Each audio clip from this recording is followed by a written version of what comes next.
Sound speeds. And if you just think of a boom operator as someone who holds a microphone over actors' heads, then you were very much mistaken.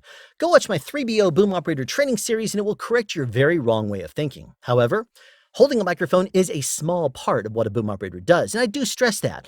However, it is something that a boom operator does. Now, because takes are getting longer and longer, it is not uncommon for a career boom operator who's been doing it for over a decade perhaps, to suffer certain kinds of injuries. And those injuries may require surgery and or rehabilitation. But why? I mean, aren't microphones light? As much as they can be? Aren't the boom poles light?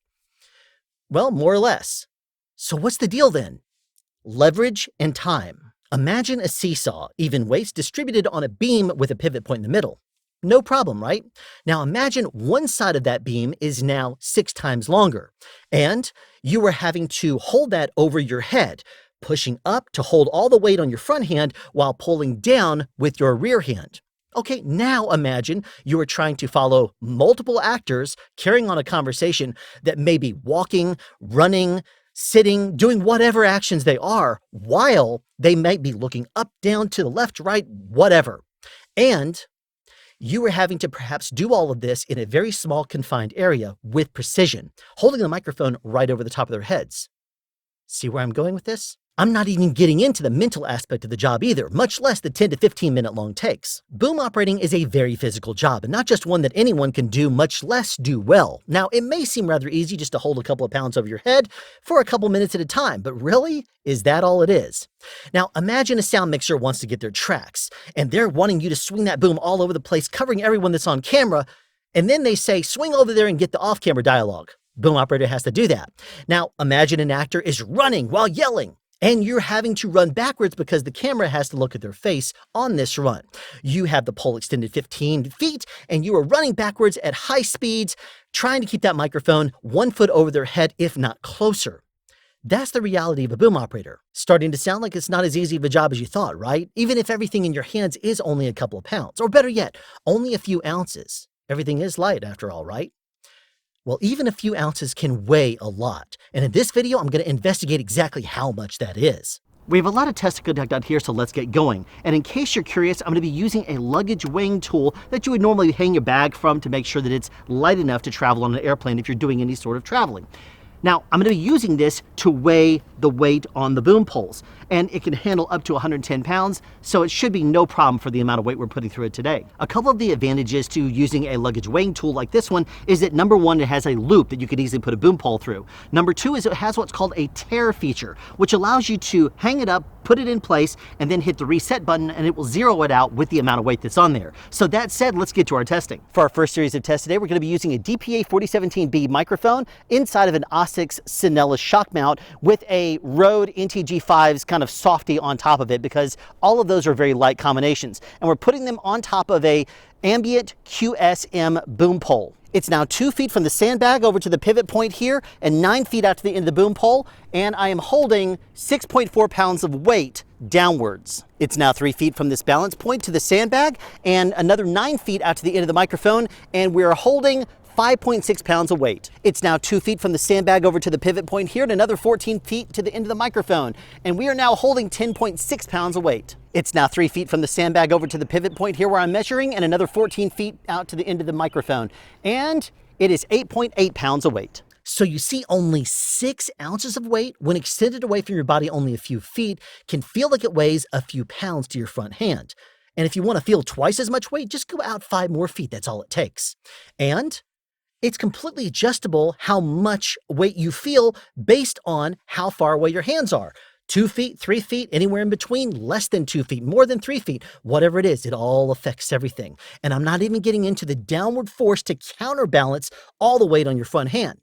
But why don't we measure that too? Right now, I'm measuring the amount of upward force that would be on the rear hand, the one that's pulling upwards. And at this point,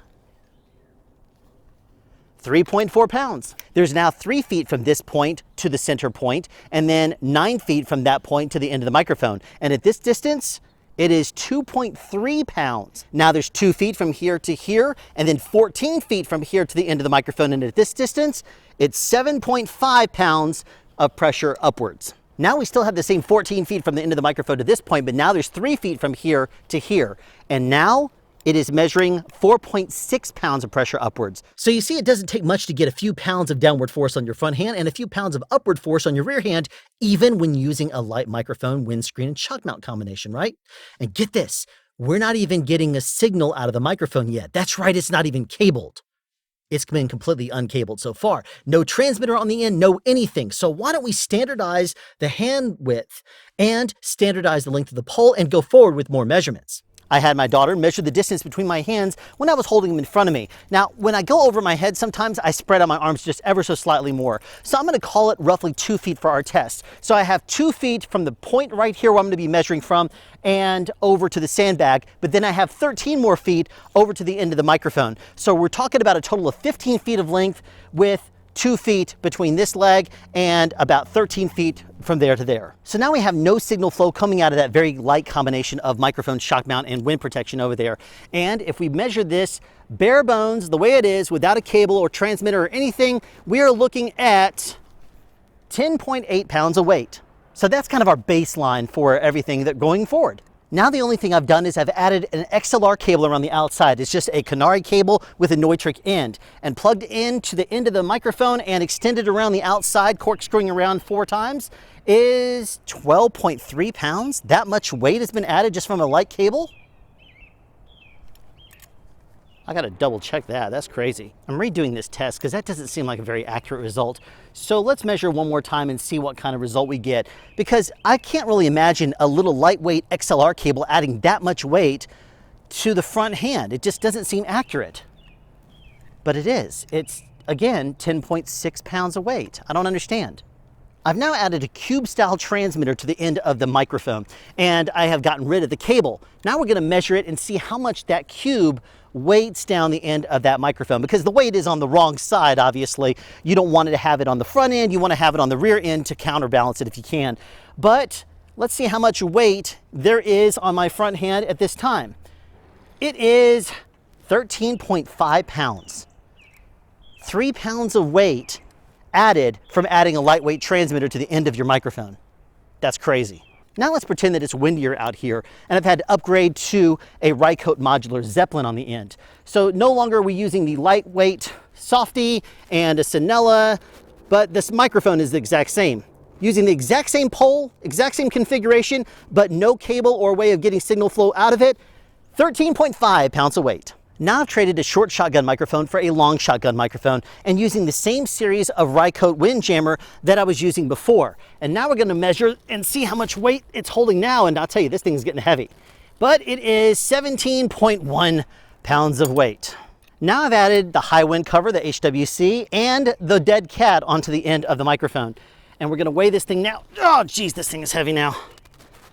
And it is 27.2 pounds of weight. So just adding a little bit of weight there took it to another level. That thing's crazy. This is a very heavy combination to try to measure because we have a long shotgun microphone inside of a Zeppelin with a high wind cover and a dead cat on top of it at the end of an ambient QP 120 extension with a QS inside of it. So basically this is 20 feet, 8 inches from my front hand. And it was a while before I was able to finally get a decent measurement out of it. I'm exhausted. Let's go back to the studio. And for that last test, it took me nearly half an hour to get an accurate measurement out of this thing. It was a very awkward angle and took a while to actually be able to hold it with the right distance and everything and get an accurate measurement out of it. But I was able to measure it and got a consistent reading of 42.7 pounds of downward force on my front hand. And that's not even mentioning the amount of upward force that my rear hand was feeling. Every single ounce matters when you're talking about weight at the end of a boom pole. We're not even considering the amount of weight coming from the boom itself. There's no way to quantify that. Every manufacturer manufactures various different models of boom, and even between those models, they could be slightly different in weight. And depending on how you extend those, it could weigh different from one person to another, not to mention when your arms are different distances apart. And we're not even taking into consideration the different models of boom. Some have more or less segments. Cabling options, that also matters. Are you using an internal straight cable or coiled cable? Are you externally wrapped? Are you not doing either and putting a transmitter at the end?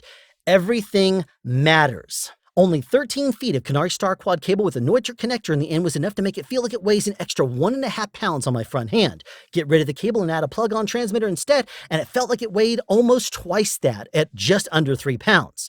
And we're not even taking into consideration the agility it takes, or the amount of weight on the rear hand, or any of the other factors, not to mention the brain game and everything that we have to do to keep up with who's speaking and swinging the pole around and all that kind of thing. That's a whole different game.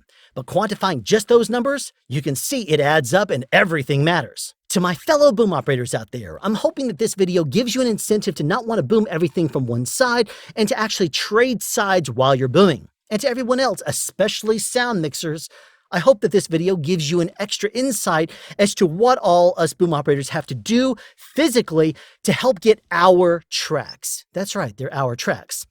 Thank you for tuning in to this episode of Sound Speeds, and be sure to tune in the future for more tests and sound advice.